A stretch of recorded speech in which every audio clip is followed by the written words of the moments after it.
guys, for today's video, nakikita nyo bang naglalagay kami ng DIY na eyelash lifting. Yan, umorder kasi yung friend ko via online. So yun lang guys, pag naka-order kayo ng ganitong kit, eyelash lift, may instruction naman. Kayo na yan, buhay nyo yan, marunong din naman kayo bumasa. So pinapakita ko lang kung paano namin ina-apply. So every solution na nilalagay ay dapat ini-spread out, ni-brush, ayan, para, kaya nga sinabing eyelash lift, diba?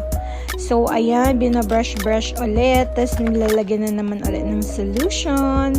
Dapat guys, careful lang talaga yung naglalagay nito. Dapat hindi siya masyadong harsh, dapat soft lang, dapat gentle.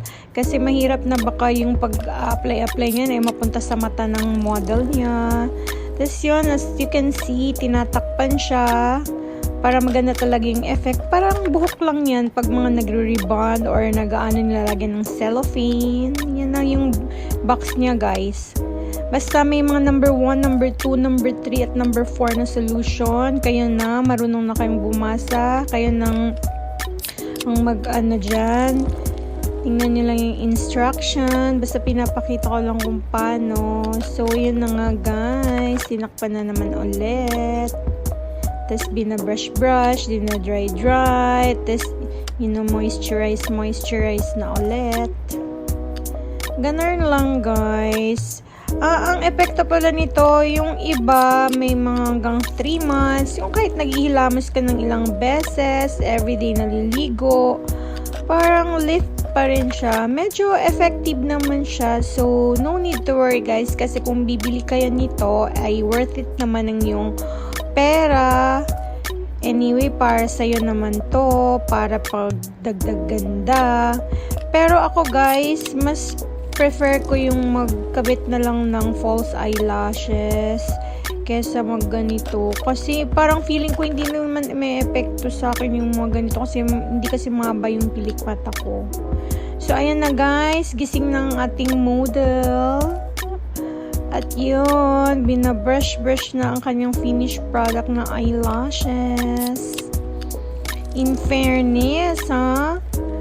Daan na kasing mahaba yung pilik mata niya. So, parang na-enhance pa yung beauty niya. Na-enhance pa yung pilik mata niya. Mas lalo pang nag-curl. So, bonus points po sa mga babaeng mahaba na daan yung pilik mata niya. So, no worries talaga guys. So, yun na nga. Tinatanggal na ito. Ito guys, yung huling part, yung tinatanggal na yung yung eyelashes niya sa sa silicone na parang covers para sa eyelid. Yan. Medyo mahirap tanggalin. Ikaw ba naman ilagyan ng sangkatutak na mga solutions na mga ano-anong iba-ibang klase.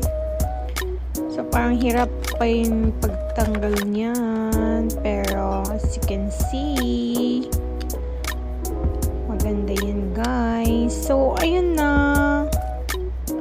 Ang pretty, binabrush pa yan. Para masyadong diba? Gandara. Yan, kinuha na ni model ang kanyang phone para siya ay mag-video, mag-picture. Yan lang po yung highlight ng ating DIY na eyelash lifting.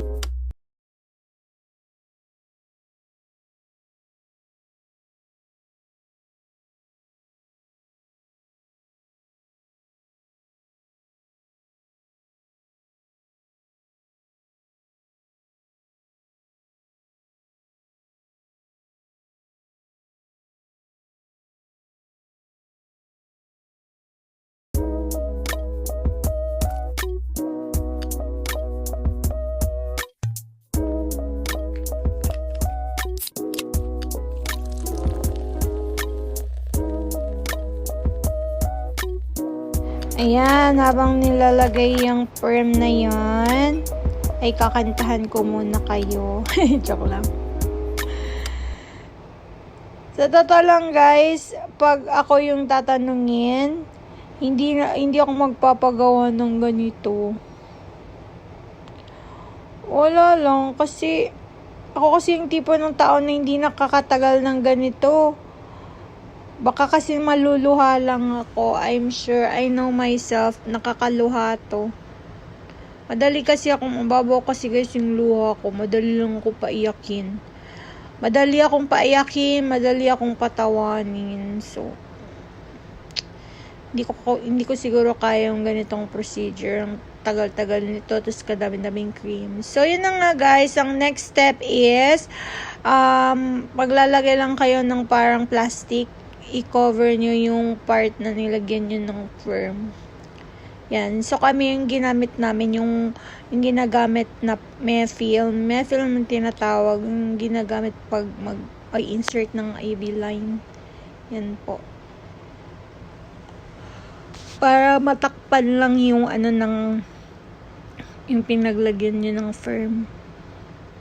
Applyan nyo yan. Mefilms.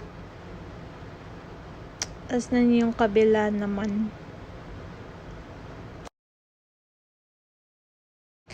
So, ayun na nga guys. Natakpan na din yung left eye ng model natin. So, after ng takban, about 6 minutes.